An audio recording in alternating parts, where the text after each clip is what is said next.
Must be a criminal. There goes one officer.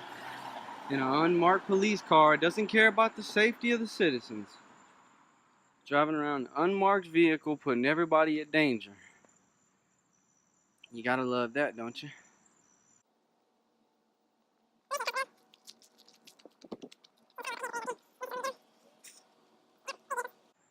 Have one here. Yeah, I guess technically it's marked. You wouldn't be able to tell that at night if you got pulled over, though. There would be no way to tell if it was a blue light bandit or if it was actually a police, but they don't care about that. They would rather empower blue light bandits by driving their unmarked cars. They care less about that than they do about generating revenue. So, driving these unmarked cars, they're able to generate a lot of revenue. That's what they care most about.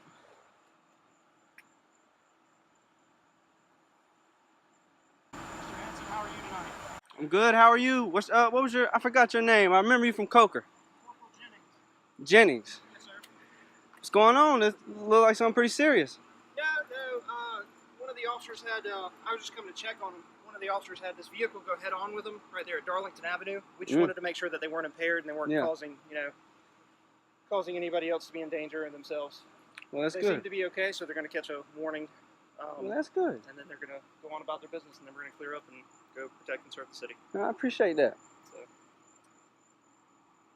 that's good to see you guys out here doing some good. We try. So, I like the video that you had of us, the constitutional rights? No, the Hartsville woman, Hartsville woman in need over there at the library. Yeah. You know, I got no problem, good or bad. You know, whatever y'all do. I like how you changed the title though. Yeah, I changed. I'm trying to get people to watch it because it seemed like what I had at first. Nobody really wanted to watch. I guess because there's no unlawful detainment, there's no brutality, so it's not interesting. They don't really want to watch it, I guess. I gotcha. Yeah, so I tried to get a little more exposure, but I understand. Yeah, I guess. Yeah. I got no problem with that. Like I said, I was just coming to check on them. That's why I fucked off to the side and didn't have my lights on or anything like that. So I have to ask you, why do you guys operate these unmarked vehicles? Like, you know, I don't know. That would be a good question for Lieutenant Privet. Who? Lieutenant Privet. Lieutenant Privet? He's the lieutenant over patrol. Mm-hmm. He would be better versed in why we do that. Because I know some states they even have laws against that because of, I don't know if you've ever looked, but if you go on Amazon and you Google fake police lights, anywhere from $13 up, you can get some police lights, and they've got videos of people who bought them and put them in their cars, and average person, they're gonna pull over. You're right. You're correct. You know, it's pretty dangerous. The thing is about that is those people that do perpetuate that and who do impersonate law enforcement. I don't like those people. I want them off the street. And I want them me too. That's very dangerous. It's dangerous not only for them, but for the individuals that are being pulled over or things like that. Yeah, that's what I'm talking about. Yeah. I don't know about the. I don't know if you've heard recently. There was an individual who was impersonating a law enforcement officer not too long ago, and I think he was. I want to say that he was arrested and prosecuted on that. Was that around here? I'm trying to think if it was around here, if it was in Charleston or Columbia area. I want to say it was in Charleston area. I might have seen it. Not around here. It was a kind of pudgy white guy with dark hair.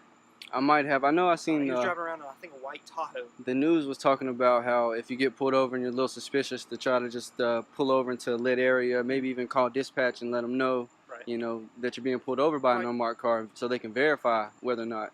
That's a good idea. Yeah. I do like when people turn on their two-way flashers, turn on the inside lights. Yeah, that's what they recommended, so that way they're not trying to run away or anything. Keep their hands, I don't have a problem with somebody pulling into a lit area. Yeah. It's safer for all involved, actually, so. So I have no problem with that, and I'm fine with that, so. That's good.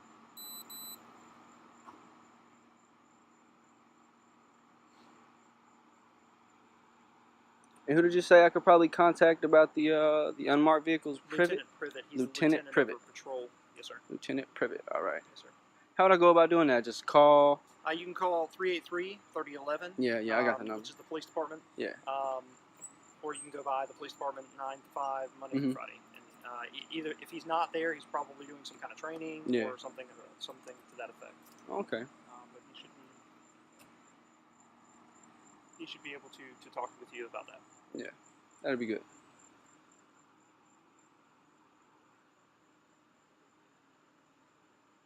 And your name was again? I'm terrible with names. Corporal Jennings. Corporal Jennings. Yes, sir. Okay, Corporal Jennings.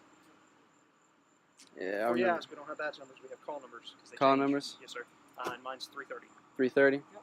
Yeah, you never know. Sometimes they're badge numbers, personnel numbers. You know, you never really know. The only reason we have those numbers is the call numbers for dispatch. Oh, okay. That's the way they know who we are. Right. And do you know if y'all have a process on like how you have complaint forms if you want to complain about an officer? Do you know if y'all have a process where if like you want to come in and say, hey, this officer did a good job, you know, I like the way they handled this situation? I believe, yeah, it would all be handled through Lieutenant Privet. Through Privet? Okay. Lieutenant Privet is, like I said, he's the lieutenant of patrol. Mm-hmm. He's our staff officer for anything relating to patrol, mm-hmm. And he would be able to take the good and the bad. Yeah. He'd rather have good comments. Yeah. You know, a lot of times there are some bad comments that do come through. Mm-hmm. A lot of them are you know, either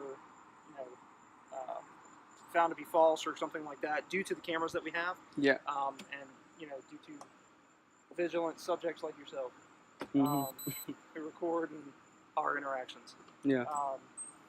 But it looks like my officers are clearing up, so all Mr. right. Hanson, you have a good night. Okay? You too. I appreciate you talking to me. Yes, sir.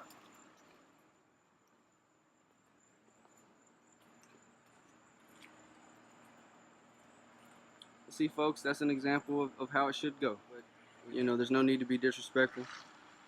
There's no need to try to pick a fight. All I can do is just try to do my part to make sure nobody gets taken advantage of while I'm out here. That officer was rather nice. He came up, spoke to me, gave me some useful information. We have another officer pulling up here. He's probably a little curious, and he was giving me a little stank look. But you know, it's a good video. It's a good video. Oh, is he stopping? Does he want to chat? No.